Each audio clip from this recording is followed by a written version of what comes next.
at any time tonight, and I don't think anybody will after I went back and looked at it, if at any time you'd like to break out, we can, y'all can go to my office, you can go to the other room over there if you want to just talk girls, or guys, you just want to talk guys.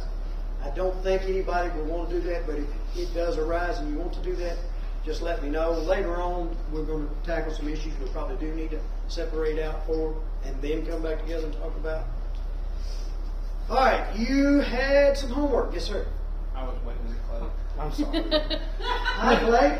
Sorry. You gonna confuse me anymore No, I tonight? didn't mean to do it. I didn't mean to. The girl Kyla The that school works in teacher is QX office, She's just killing me. gotta do that. Clay, you need something? All right, so you had some homework. We talked about Ephesians 5:22 through 33. And there's a lot that's covered there. Obviously, I don't have it all up there. I just kind of put the main topics up there. And I want us to, really want you guys to have some serious discussion tonight and think about this, because I know this word right here, and I hope I'm not offending anybody, but because of the feminist movement, this word right here sends people into orbit. But I propose to you that they don't understand in context what this word means in this passage. So that's what I want us to talk about tonight. All right, if you've got your Bibles, let's go ahead and go to Ephesians 5.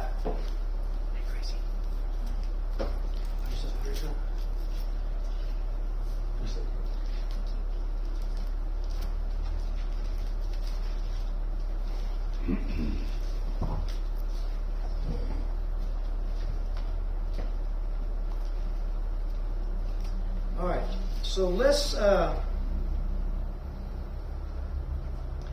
just do 22 through 24 right now. Wives, submit to your own husbands as to the Lord, for the husband is the head of the wife, as also Christ is the head of the church, and he is the Savior of the body. Therefore, just as the church is subject to Christ, so let the wives be to their own husbands in everything. Okay. Now, after reading that, let me remind you of something. Chapters and verses do not exist in the original text. This was a letter that was written from Paul to the church at Ephesus. Chapters and verses quite literally were put there because of the printing press to divide it up so it would fit on pages correctly. That's why sometimes you find Romans chapter 8. There's therefore now, it's right in the middle of a thought from chapter 7. But to make things fit right for the printing press, that's where that person decided to do it. That being said, back up to verse 21. Submitting to one another in the fear of God. Now, who's he writing this to? Not everybody wants. Come on, guys, ladies. Ephesus, what? Church. What did he just tell them to do? Submit to one another. Oh. So in context, we're talking about a church. Now he's going to move into the marriage, but in the church, the body, and sometimes, it talks about, it makes the analogy, and we're going to see that, of Christ and the church and marriage. In context, we're already told we submit to one another.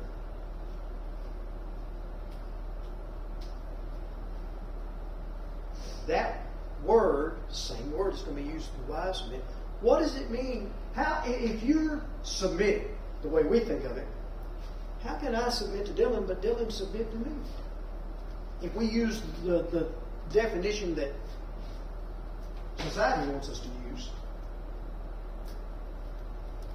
what does society want to make that word mean? They're lesser than. Lesser than? Keep going. Come on, ladies. Y'all need to pipe up. What? It's like a slave. That's the exact word I was hoping to find. But wait a minute, back up. He's just talking to the church. Are we supposed to be slaves to one another? Not the same meaning, is it? Same word. What does it mean? In verse 21, what does it mean to submit to one another? I think it's like mutual respect. Okay, keep going. Serve one another. To serve one another. Now, this part we don't like, but it also means to, I hate to say it this way, but I'm going to say it because I want to be plain. Keep each other in check. Hey, did you realize you came across kind of mean-spirited there? You might not want to do that way. Or, you know, Dylan, it really hurt my feelings when you did. And by the way, I would never do that in front of class. I'd go straight to Dylan if he hurt my feelings. If I had feelings, right? He only has one. You're stepping on it for me. So submit does not mean to be a slave. Let's go back to our text. Wives, submit to your husbands. How? As to the Lord. Oh, see, there it is. I mean, I'm supposed to do everything God tells me to do. Anybody disagree with that? Could it also mean devote? Oh, you've been thinking. Stop that. Good job. Devote. Devote. Devote. Devote. Devote. Let me ask you something.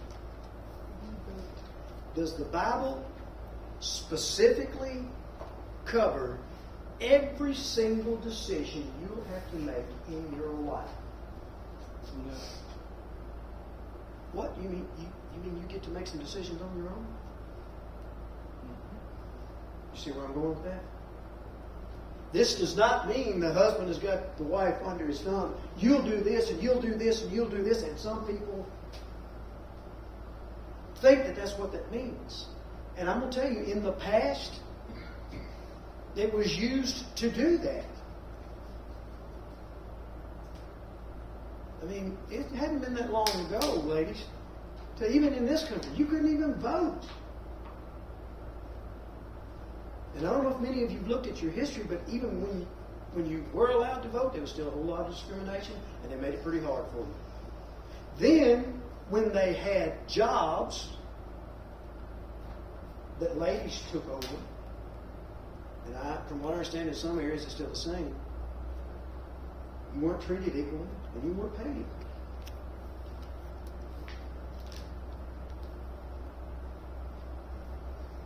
We're going to get to some other things that's going to make this clearer in a minute. So if wives are to submit their husbands as to the Lord, who's the husband supposed to submit to? It's as easy as it sounds like. Come on, guys, talk to me. Verse 21 says, submit to one another. If the wife is submitting to her husband as to the Lord, who are we to be ultimately submitted or submissive to? Who? God. Christ. Okay, so wives, you be submissive to your husbands as you are the Lord. Here's the deal. You read in between the lines, husband, you got to remember, you're supposed to be submissive to the Lord. So if the husband is submissive to the Lord, we're going to find out when we start talking about what they're supposed to be doing. The wives being submissive to the husband becomes very easy. Because why do we submit to the Lord? Because we love him. Do I now? We love him. To get to heaven. Love Him to get to heaven. Is it I have to? Do you submit yourself to the Scriptures, to God, because you have to? Shouldn't be. Okay, I'm going to let you in a little secret. If you're doing it because you have to, you need to go back and read what Jesus had to say about folks who are going through the motions, but their heart wasn't in the right place. If you're doing it because you have to, you're in the wrong place. You do it because you want to.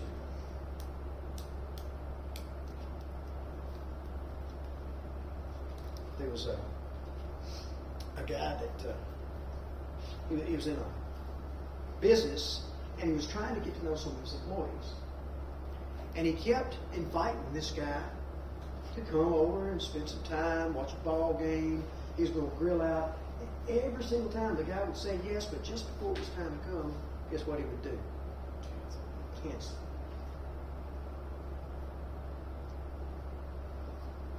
Did that guy really want to go spend any time with the man that was inviting him? No, you can tell that.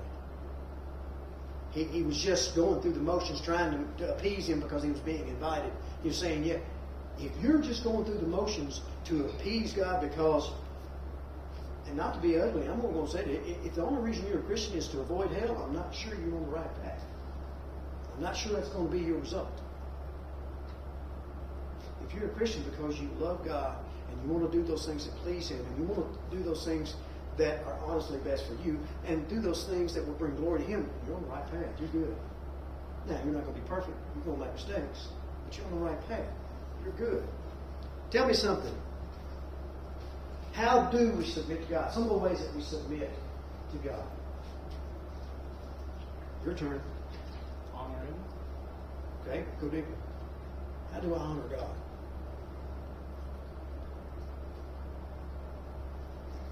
Well, in the context of like husband and relating it to that, we don't worship other gods, so probably not gonna have anybody else on the side. Amen. We'll talk about that a little bit later on.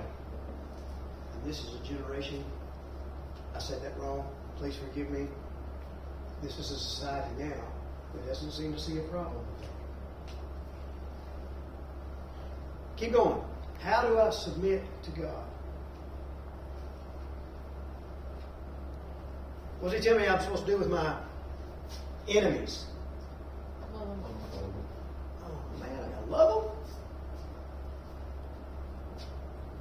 Trying to give them your time. What's the most precious thing you have? It's your time. When you take the time, spend time with somebody, you're telling them you're important enough to me that I want to give up my time to be with you. Does that mean you have to be together 24/7? No. We'll talk about that later. But it also means, when we're talking about submitting to one another, if I see Dylan hurting, and I know Dylan's hurting, and I head the other way, I'm not doing what I'm supposed to do. Same thing when it comes to the marriage. We'll talk about that more. Anybody else? Anything else? How do we submit to God? I think for husbands, it's a great responsibility to lead the family in a godly manner and make sure God's in not just your wife's life, but also your kids' life. Be a good example to them and set them up for Success. good Christian life, Absolutely. good Christian success. Anybody know the statistic of a child staying faithful to the Lord if the father is faithful? 70, 73, I think. Add 20 to that. They are 93% more likely to stay in the church if daddy's in the church than they are if he doesn't.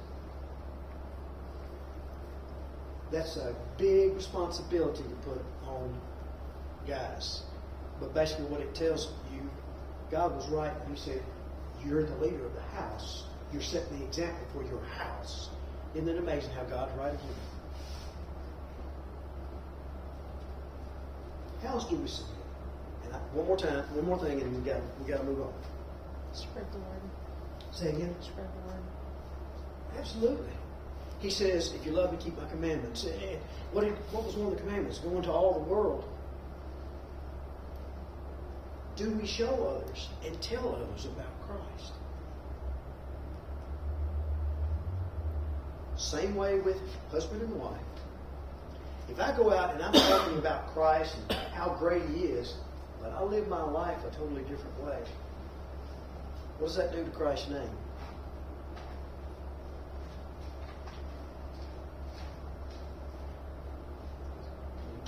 Say, It doesn't look good to the house. I mean, no. That's the definition of a hypocrite, isn't it? yeah. If you talk about how wonderful your wife is, and you treat her like that slave, that's the same idea. Or if you treat her a certain way in public, and you treat her a different way in private, that's not submitting to one another. That's not doing what you're supposed to be doing. All right, so why is it that we can submit to God? Why is it that I'm okay with this? We talked about we love Him. Why are we okay with submitting to God? Love your neighbor as yourself, love your enemy. Why are we okay with submitting to God? Because that's against our nature. He did it for us. We have the example, absolutely. He did it for us. And what is His desire for us? To get to heaven. His desire is the best thing we can ever imagine. And folks, I'm going to tell you, when you read the Bible and you get glimpses of heaven, it is a physical description of something that cannot be described in physical terms. It doesn't even touch what it's going to be like. We can submit to God because we know God has our best interest in heart. Men, your wives can submit to you if they know you have their best interest at heart. They won't have any problem. And that doesn't mean that they don't have an opinion. That doesn't mean that you don't listen to what they have to say. We're going to get to that in just a minute. We talked about the fact we have free will and that He doesn't micromanage all of our decisions.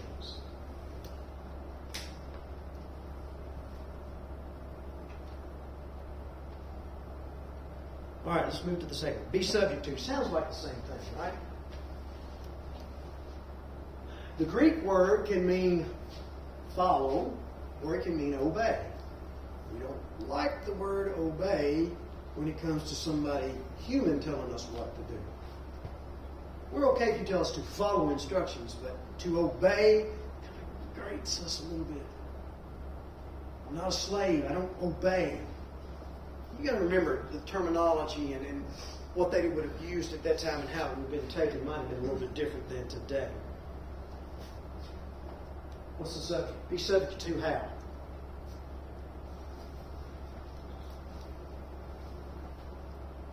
Be subject to your husbands as what? Verse 24. Church is subject to Christ. Now I need y'all to think. The church.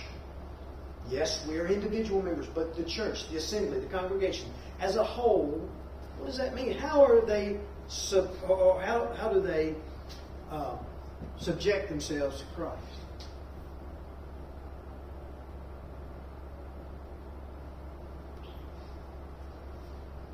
Well, what's the purpose of the church?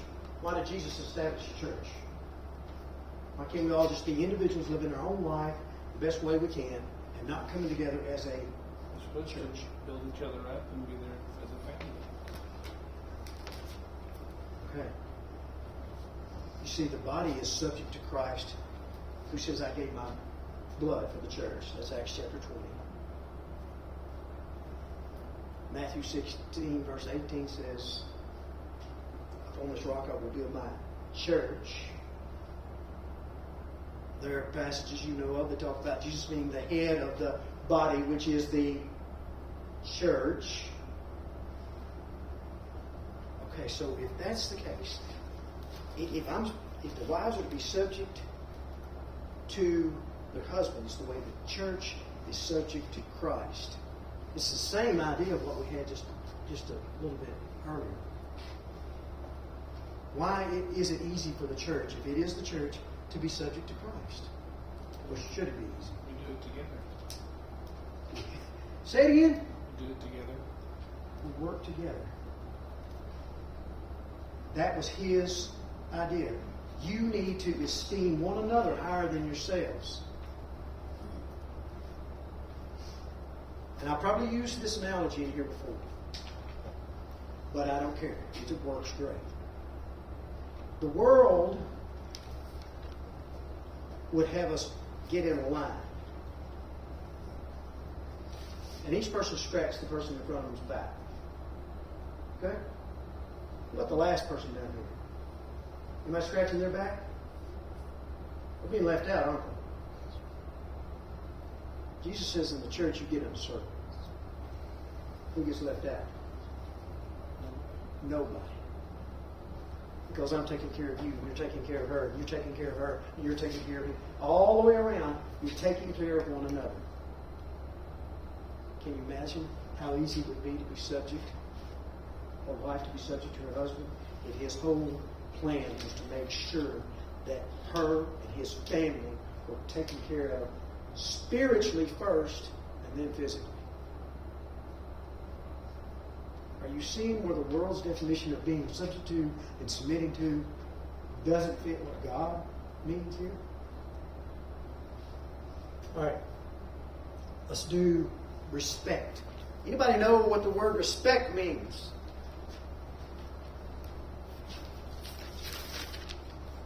I'll give you some odd definitions to this word. Kind of blew my mind.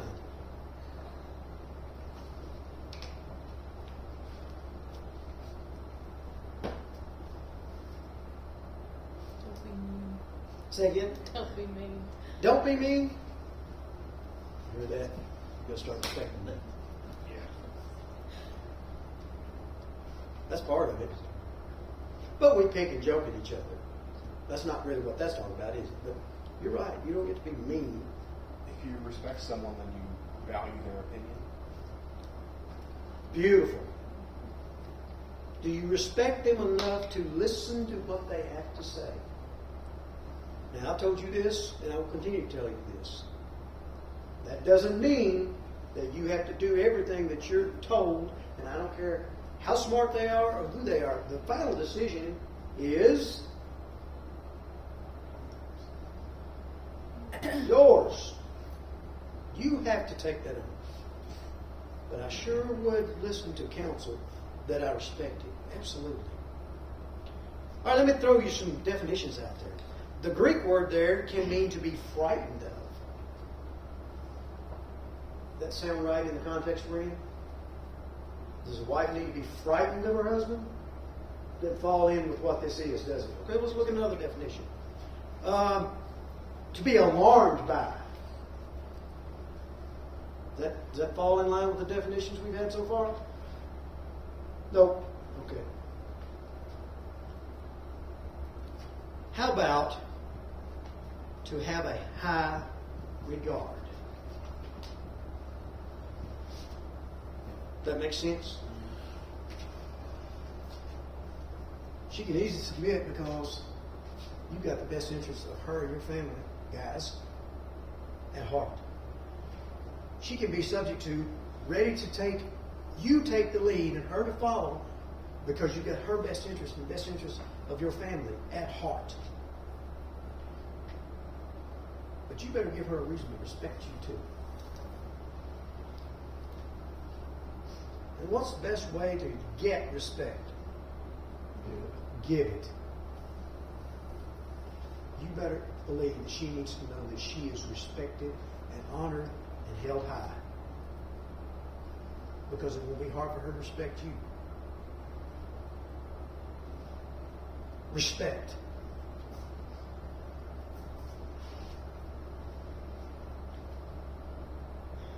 The context here. God has the ability, and we see in the Old Testament where He did at times, to snuff someone out like that. We don't see that today. That's not what we're living under. But He has that capacity. And there's many passages in the New Testament that talk about fear of the Lord. Fear of the Lord. Fear and trembling. Work out your own salvation with fear and trembling. I was with you, Paul, writing to the Philippians, I was with you with much fear and trembling. Different time, different phraseology, different understanding. This was written some 2,000 years ago, since we're 2024 now, probably about 2,000 years ago, a little less. What is the context of the respect to be in awe of, to have high regard? It actually can mean fear. Do you sit? Probably should ask this question. Do you sit around wringing your hands, scared that God is going to sit down on a lightning bolt and zap you the first time you see Him? Anybody in here have that? It's not the God you serve, is it? I will say, with like my dad growing up, I feared, getting in trouble because I knew what was going to happen if I did, but I still loved him even though I knew that was going to happen. So maybe it's kind of the same thing. A healthy fear. Yeah. A healthy fear. Did you ever get to the point where it wasn't so much the physical consequences, it was the disappointment that you see on their face and what you've done? You following me? That's the fear here. I love God so much that I don't want to do anything that brings Him pain and sorrow. That's the respect this is talking about. The wives love the husband so much. I don't want to do anything to bring pain or sorrow or disrespect or show him in a bad light. That's what that word means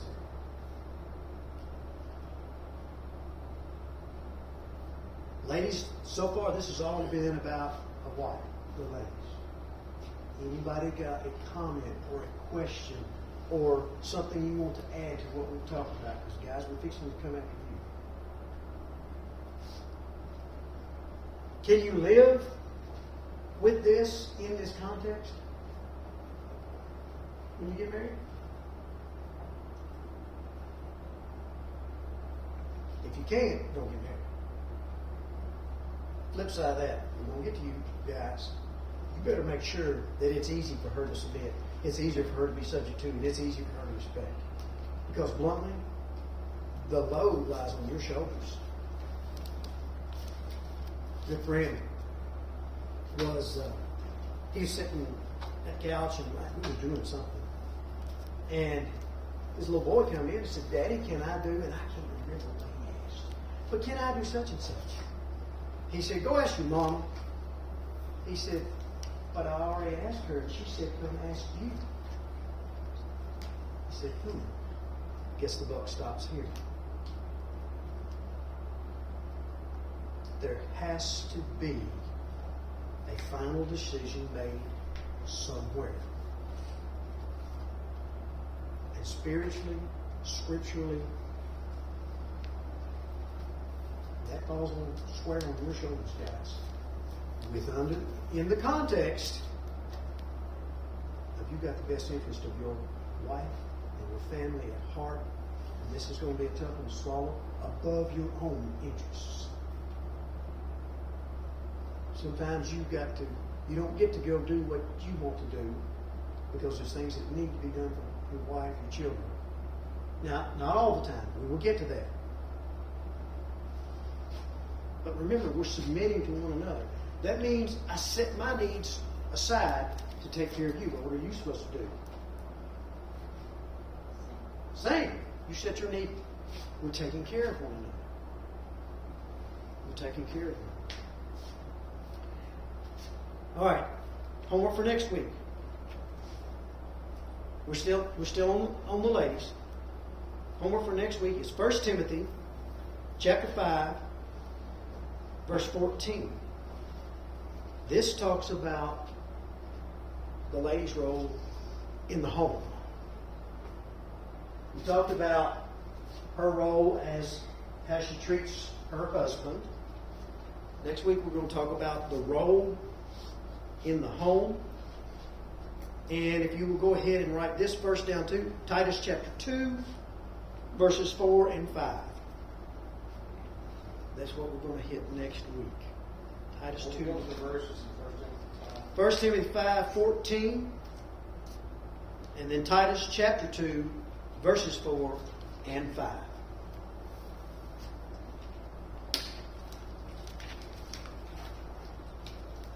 Missed y'all last week.